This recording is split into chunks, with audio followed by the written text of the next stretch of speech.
Ya, las arterias, dentro de los vasos que vamos a revisar, tenemos aquí las arterias, que en sí, estas estructuras presentan diferentes capas concéntricas que van a estar bien organizadas, sobre todo por músculo liso.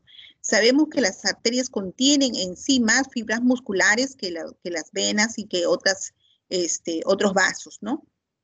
Tanto como también tenemos aquí que estas arterias pueden ser elásticas, las arterias pueden ser musculares o de mediano calibre y pueden ser arterias pequeñas o también llamadas arteriolas.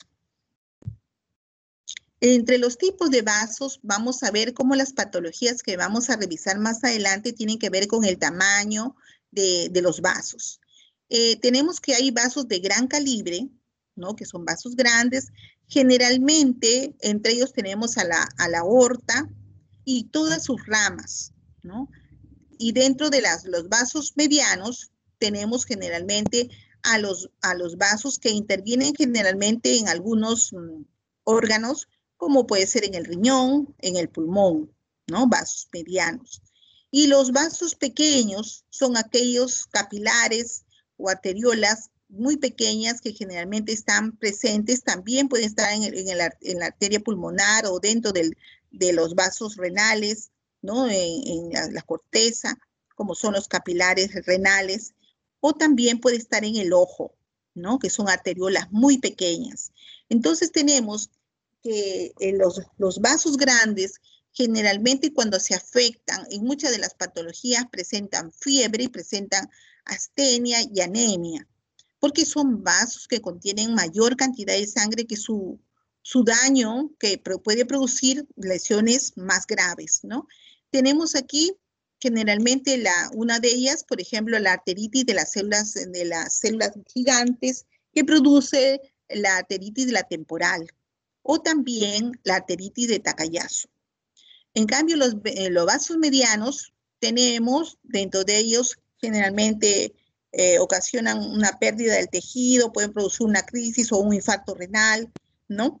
O también dentro de ellas puede haber ocasionar una hipertensión arterial pulmonar, y dentro de ellas tenemos a unas patologías que vamos a observar como la poliarteritis nodosa y como la enfermedad de Kawasaki, que la vamos a describir más adelante.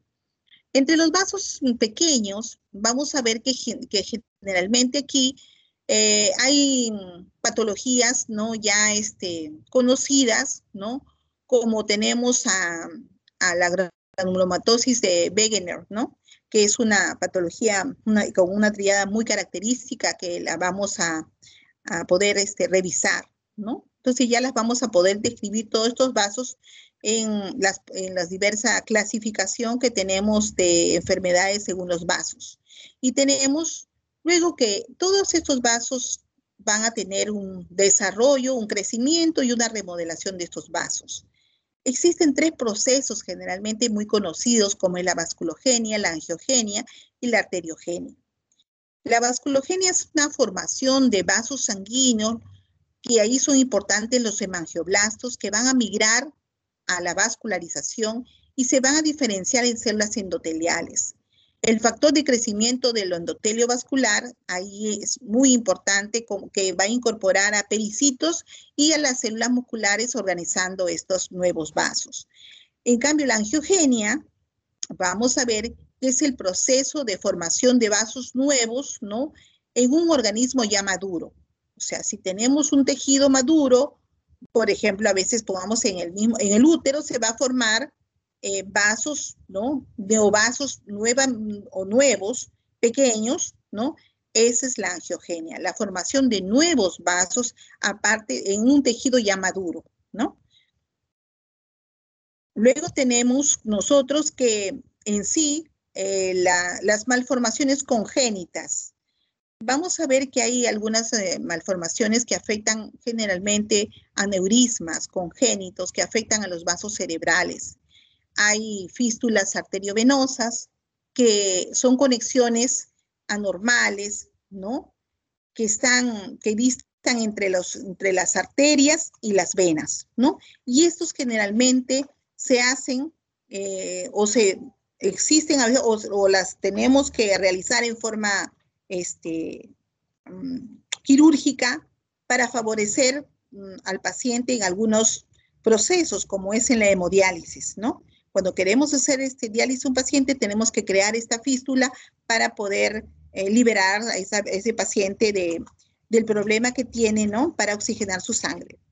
En la displasia fibromuscular, tenemos que es un engrosamiento focal en sí, irregular de las paredes musculares, tanto de los vasos grandes como los vasos pequeños, ¿no? Y va a haber, ¿qué va a haber aquí? Una hiperplasia de la media, de la íntima y fibrosis, sobre todo de algunos vasos que pueden presentarse a nivel renal, vertebral o carotídeos o tiroideos, ¿no? Entonces, eso tenemos aquí en estas alteraciones, ¿no? De los vasos, que más adelante también vamos a detallarlos con algunos otros vasos como los venosos también. Los tipos de vasos, tenemos que ahí ya están descritos las arterias, las venas y los capilares. Las arterias son aquellas que llevan la sangre del corazón a los órganos y los van transportando en ellos el oxígeno y los nutrientes, ¿no? En cambio, las venas son las que van a llevar sangre de los órganos al corazón y a los pulmones. En cambio, los capilares, vamos a ver que su origen es de acuerdo a la división de estas arterias en ramas más pequeñitas y nutrientes que van a llevar también oxígeno y pasan a las células sanguíneas, ¿no? Entonces, dentro de las anomalías congénitas, tenemos a los vasos anómalos o vasos aberrantes o duplicación. Generalmente estas anomalías congénitas los vemos mucho en los niños pequeños, recién nacidos, como en los fetos, ¿no? Por eso es importante la anatomía que hemos estudiado para reconocer cómo es la subdivisión de los vasos importantes que irrigan un órgano, y a veces encontramos doble urétero, o sea, doble vaso sanguíneo o doble arteria renal, tanto en la zona polar como en la zona infrarrenal, y así podemos encontrar una serie de alteraciones generalmente y por eso producen a algunas personas limitación en la vida o cirugías, o de lo contrario muchos hasta fallecen por estas anomalías. Luego tenemos los aneurismas en fresa, que se deben a zonas de mucha debilidad focal o congénita en las paredes de los vasos, y generalmente lo presentan muchas veces esos aneurismas en la carita o en el cuello, ¿no? En los niños. Y otra es la fístula arteriovenosa, que es una comunicación anómala entre una arteria y una vena, ¿no? Entonces esas son las patologías más frecuentes. Luego tenemos las células endoteliales. ¿Cuál es su importancia de estas células endoteliales? Tienen múltiples funciones, pero dentro de ellas tenemos que están encargadas del metabolismo en sí de las hormonas, como también de la transferencia de células. Conservación de la interfase no trombógena, o sea, tratan de que estas células tratan de mediar, ¿no? A que no haya trombosis en el vaso y se ocluya rápidamente, ¿no? Hay modulación del flujo sanguíneo y la resistencia vascular, o sea, la modulación en la velocidad con que fluye la sangre, y al mismo tiempo la resistencia de las paredes cuando se tiene mayor volumen, como por ejemplo cuando una persona hace ejercicio, actividad física o está en una carrera, la sangre se bombea con mayor cantidad, en mayor fuerza, y son los vasos los que resisten, ¿no? Este mayor volumen, ¿no? de sangre que está transcurriendo por el vaso, ¿no? Luego regula las reacciones inmunológicas y también inflamatorias en el control de crecimiento de otro.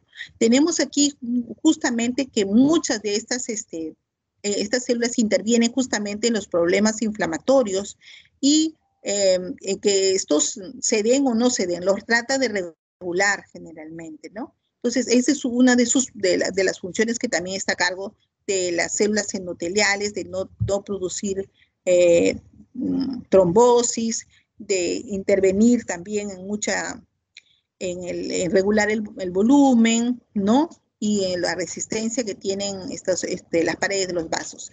Y entre las funciones sabemos muy bien que el músculo liso va a tener dos funciones muy importantes, que es la vasoconstricción y la vasodilatación.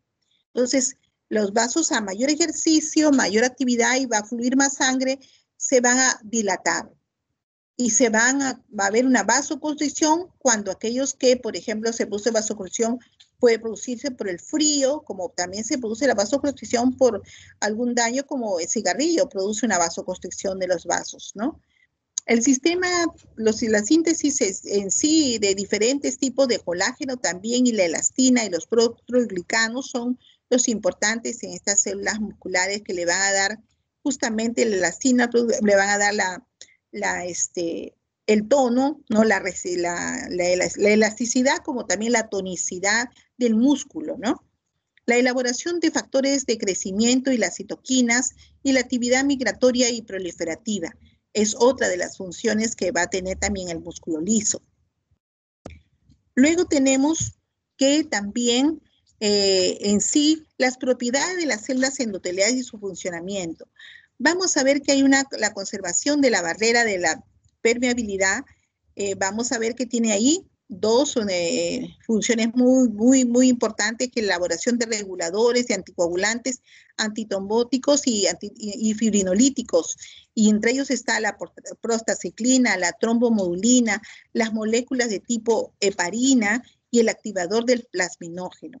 Mientras que tenemos que hay otras que son la elaboración de moléculas protrombóticas, que va a estar el factor de von Willebrand, el factor tisular, el inhibidor del activador del plasminógeno. Aquí tenemos mucho, eso tiene que ver con las células endoteliales para que se produzca, ¿no? una regulación de este factor de von Willebrand, que tiene mucho que ver justamente, ¿no? en los pacientes que tienen problemas de los sangrados, ¿no? Las propiedades de las células endoteliales y su función en cuanto a la producción de la matriz extracelular del colágeno, tanto como los proteoglucanos. Aquí tenemos que va a haber una modulación del flujo y una reactividad vascular. Tenemos que hay vasoconstrictores y vasodilatadores. Dentro de los vasoconstrictores tenemos a la endotelina, ¿no? y a la ECA. Y mientras que a los vasoconstrictores tenemos a la prostaciclina y también tenemos al óxido nítrico. Después tenemos que la regulación de la inflamación y la inmunidad. Vamos a tener ahí a todas las interleuquinas, generalmente la interleuquina 1 y la interleuquina 6, que tiene que ver mucho con la inflamación, ¿no? Y las moléculas de adhesión, ¿no? Que tenemos ahí, a la BCAM1 y tenemos a la selectina E y la selectina P y al antígeno de histocompatibilidad, ¿ya? Y dentro de la regulación del crecimiento celular vamos a tener a los estimuladores del crecimiento, que ahí también están, ¿no? Pues son factores de crecimiento y también generalmente todas ellas también regulación de hormonas, ¿no? De las hormonas. En la disfunción endotelial vamos a ver que aquí hay alteraciones en el fenotipo o en trastornos proinflamatorios o protrombogénicos. Es responsable, esta disfunción es responsable de la formación de trombos. O sea, si no ha habido un buen control por el endotelio, se va a producir esta formación de trombos, de arteriosclerosis, de células vasculares que van a ser inducidas por hipertensión. A veces son el inicio rápido y reversible también independientes de este sistema, unas nuevas proteínas que estas proteínas se van a llamar histaminas, ¿no? Y también tenemos, ¿no? en esta disfunción, el incremento de las moléculas de adhesión que dan alteración a la expresión génica y también a la síntesis proteica en días, ¿no? O por eso a la brevedad posible, ¿no? Se va a producir esta expresión de disfunción endotelial, ¿no? Y tenemos otra que es la vasculopatía hipertensiva. Aquí tenemos que la presión arterial sistémica o local deben estar en un estrecho intervalo, ¿no? Entre la presión sistólica y diastólica. Y la hipotensión va a haber la perfusión inadecuada de los órganos y luego esta baja perfusión puede llevar a la muerte. La hipertensión es el daño orgánico de uno de los factores, de uno o de más factores de la aterosclerosis. La prevalencia y la vulnerabilidad frente a estas complicaciones de hipertensión aumentan estas aumentan y pueden ser mucho más altas en la población de personas de raza negra. Tienen más tendencia a tener hipertensión. Por eso son personas mucho más rápidas, mucho más aceleradas, porque en sí ellos en su sangre llevan el estímulo de hacer hipertensión. La presión diastólica arterial sostenida, que es de 89 miligramos, ¿no? Y sin embargo, la sistólica es 59 a 60, ¿no? Miligramos de mercurio. Luego tenemos la regulación de la presión sanguínea. Vamos a ver que la regulación de la presión sanguínea normal va a estar, es una función en sí del gasto cardíaco y de la resistencia de nuestros vasos, ¿no? A nivel periférico. Y vamos a ver que tiene que ver con la edad, tiene que ver con el sexo, con el índice de masa corporal, con la alimentación, ¿no?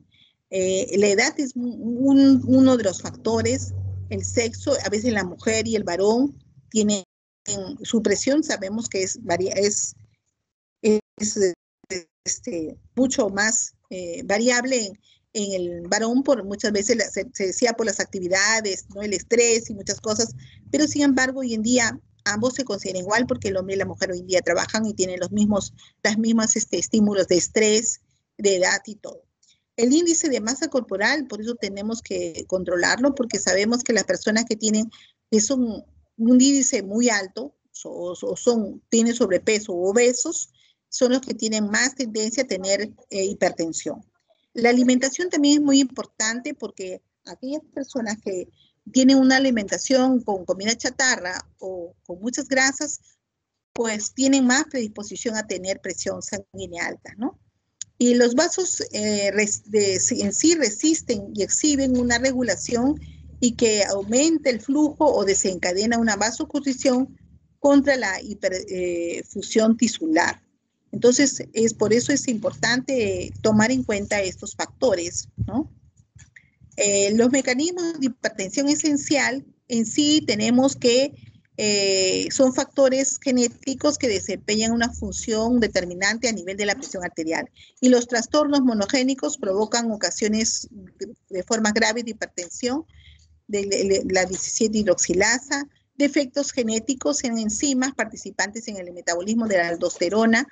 Ahí tenemos a la sintetasa aldosterona 11 beta hidroxilasa o la 17 alfa hidroxilasa, que da una mayor reabsorción de sal y agua, ¿no? Esto generalmente en niños pequeñitos.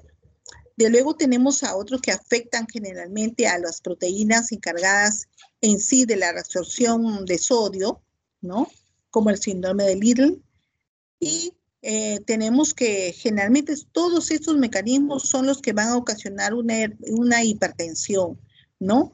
Y las placas ateroscleróticas, que generalmente ya sabemos que tienen 3 componentes, las células musculares lisas, macrófagos y linfocitos T, y las que tienen la membrana extracelular, ¿no? Que tienen colágeno, que tienen fibras elásticas y los proteoglicanos. Y luego los lípidos, que van a contener intracelulares y extracelulares, ¿no? Son los que componen una placa aterosclerótica generalmente, ¿no? Chicos, hasta allí creo nos vamos a la práctica. ¿Ah? ¿Aló? ¿Sí? ¿Me escuchan? Continúe, doctora, porque todavía... Sí, puede continuar porque todavía ningún doctor se ha comunicado con qué los bueno. delegados. Parece que todavía no Qué bueno. inician las prácticas. Entonces, la patogenia de la hipertensión secundaria. Vamos a ver que la hipertensión secundaria, esta va a estar provocada por cambios degenerativos en las paredes de las arterias, tanto grandes como de mediano calibre. Y vamos a ver que van a dar lugar a la disección de la aorta o a que se produzcan hemorragias cerebrovasculares. En la morfología existen 2 tipos, ¿no? Entonces, generalmente vamos a ver que hay dos variedades de esta enfermedad de los vasos sanguíneos, ¿no? Que van a producir dos tipos de arteriosclerosis, ¿no? Y una que se produce en ancianos y en la diabetes, ¿no? Entonces, vamos a ver que esa generalmente la vamos a llamar arteriosclerosis hialina. Y vamos a ver que generalmente estas arteriosclerosis las vamos a ver en las láminas de la práctica, ¿no? La arteriosclerosis tenemos que en sí es la formación de placas fibrodiposas en la íntima, como lípidos en las paredes del endotelio, y esta esclerosis medial y ya calcificada es la que vamos a ver muchas veces en los vasos sanguíneos de los úteros, donde en las paredes del miometrio se van a presentar esta calcificación de Mönckeberg, ¿no? Que también probablemente la veamos en la práctica, ¿ya? Y luego la arteriosclerosis de los vasos pequeños, ¿no? Sus vasos pequeños que generalmente irrigan pues órganos y que también van a producir, ¿no?, daños severos. Entonces imagínense los vasos grandes y los vasos de pequeño calibre, o sea, cómo tenemos nosotros que tomar ciertas medidas para no tener este tipo de enfermedades. Por eso es que se difunde mucho una dieta saludable y el control, ¿no?, de la hipertensión, y además el control de grupos familiares, porque ya está demostrado que también la arteriosclerosis no se presenta así porque sí, sino que hay grupos familiares en los cuales tienen el padre o la madre, a veces los abuelos, y entonces ¿qué le espera a los hijos? También tener la misma herencia, ¿no? Pero pues sabemos que hoy en día que se puede controlar. Entonces, ¿qué tenemos que hacer? Controlar nuestra presión, controlar nuestra dieta sobre todo, para evitar, ¿no?, de tener estas enfermedades.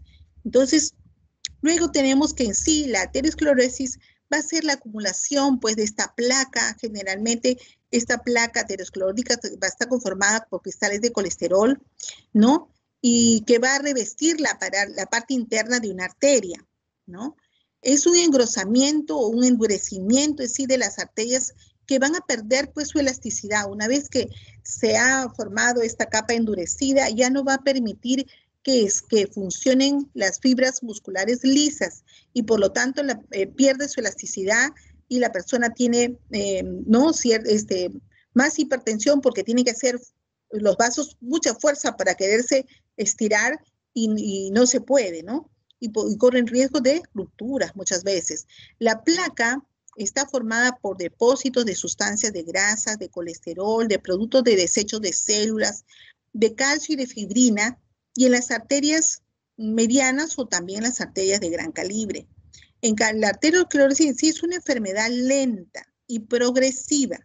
Por eso es que nosotros sabemos que podemos controlarla, ¿no? Porque lo que se dice en la actualidad y se enseña es porque tenemos que liberarnos del estrés, porque tenemos que hacer una dieta saludable, libre de grasas, algunas veces incluso ayuno para tratar de que nuestro organismo se libere de las sustancias pesadas, y luego tenemos que hacer mucha actividad física, ¿no? Ahorita en esta época, la pandemia, por ejemplo, ha motivado a mucha gente que no camine, que no haga muchas actividades, y eso también va a conllevar a que sus vasos estén colapsados en sí, no se distiendan, ¿no?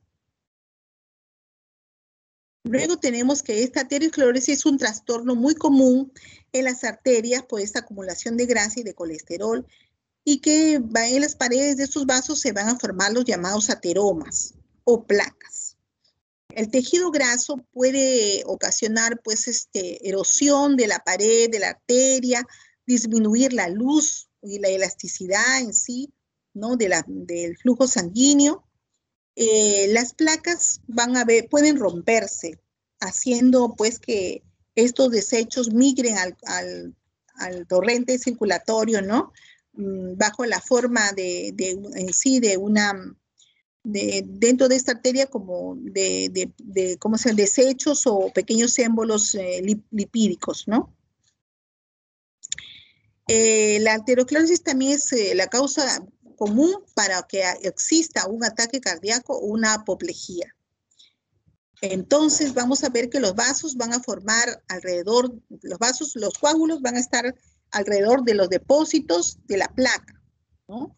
Y vamos a ver que generalmente esta se obstruye aún por el flujo de la sangre, se desprenden y pueden viajar por el corazón y por otros vasos, pulmón, cerebro, y son los llamados émbolos, ¿no?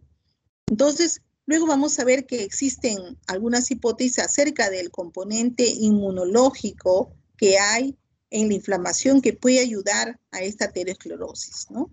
Existen el por qué se produce, ¿no? Problemas de tipo inflamatorio, ¿no? Para que haya estas alteraciones en los vasos.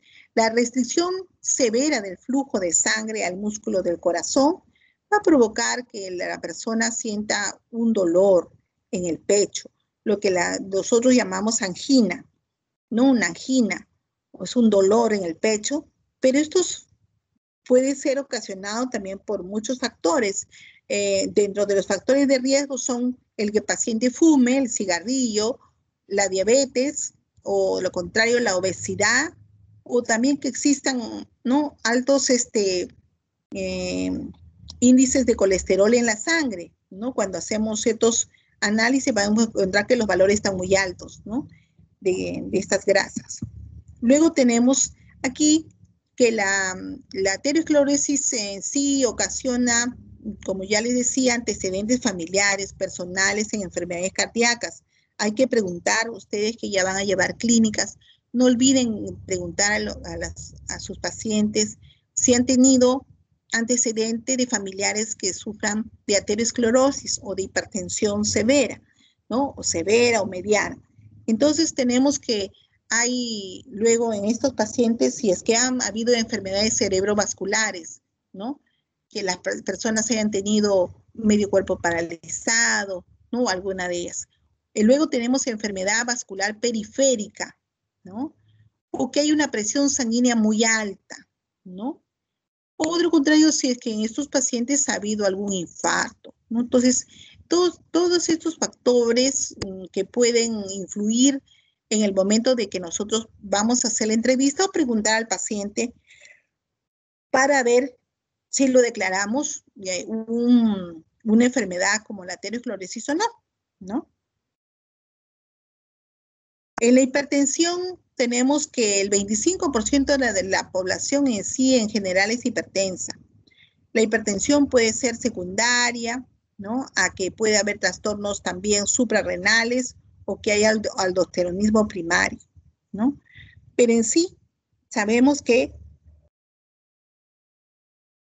la hipertensión es una enfermedad bastante frecuente en la población, sobre todo en las poblaciones en las urbes o en las zonas centrales, céntricas de las poblaciones urbanas, donde la gente vive con mucha tensión, ¿no?, con mucha preocupación y además, o sea, aunado al estrés, ¿no?, está a veces el mismo ritmo de vida y el consumo de una mala dieta o una dieta, como ya les dije, chatarra, rápida, apurada, y eso motiva que la persona vaya a la hipertensión, ¿no?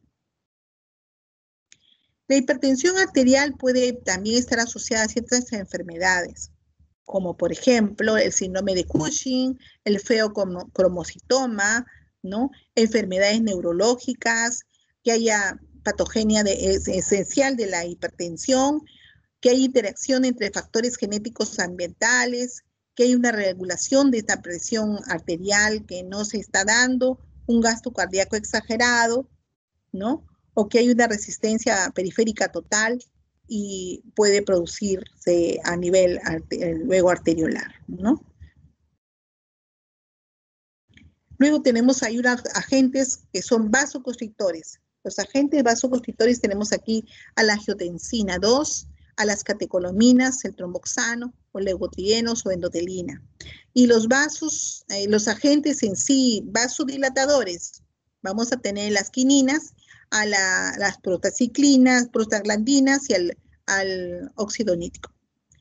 Entonces tenemos que aquí la renina va a actuar sobre las células justaglomerulares del riñón las transforma en angiotensinógeno plasmático y luego vamos a ver que esto de angiotensina 1 y luego este va a pasar a angiotensina 2, ¿no?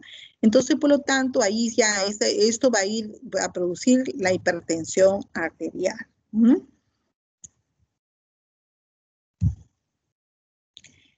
Tenemos que también, como ya les había dicho, en la arterioloesclerosis hay factores tipo genéticos, genes que expresan expresiones de citoquinas y genes que expresan la expresión de enzimas o inhibidores enzimáticos.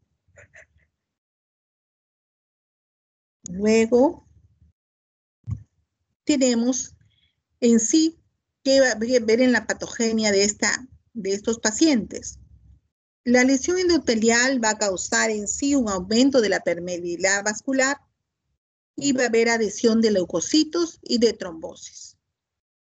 Puede haber también un acúmulo de las lipoproteínas, generalmente las LDL, que son de baja densidad y variantes en la pared del vaso.